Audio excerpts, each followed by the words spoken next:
Noi siamo al fianco dei nostri fratelli emiliano-romagnoli, ma figuriamoci, 70 persone della nostra colonna mobile di volontari della protezione civile sono già lì.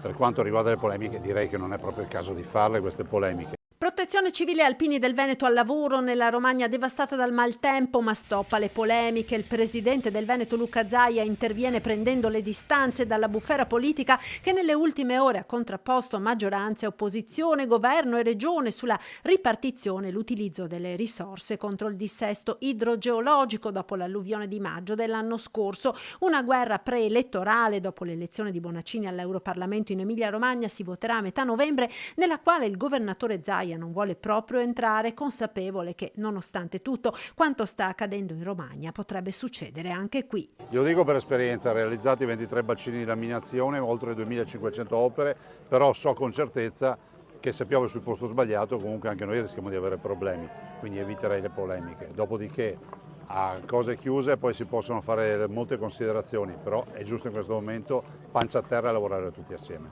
I volontari della Protezione Civile del Veneto hanno completato le attività di soccorso acquatico a Bagnacavallo e stanno affrontando operazioni di soccorso ed assistenza alla popolazione a Riolo. Diverse squadre si stanno spostando verso Faenza, dove la situazione risulta ancora critica. Gli interventi richiesti sono, tra l'altro, lo svuotamento e la pulizia di edifici a seguito di allagamenti con pompe ed attrezzature specifiche. È rientrato invece in Veneto il gruppo di 9 volontari del soccorso alpino che sono intervenuti ieri nelle zone alluvionate per salvamento in acqua. L'ennesima alluvione dimostra quanto importanti ed urgenti siano gli interventi contro il dissesto idrogeologico in tutto il paese. Abbiamo anche un sacco di iniziative, si pensi che abbiamo oggi a disposizione un altro miliardo di opere pronte da cantierare a tutela del dissesto idrogeologico. Ci vogliono risorse, ci vuole la volontà di investire su questo piano Marshall nazionale, perché piuttosto che pagare indennizzi è meglio pagare opere.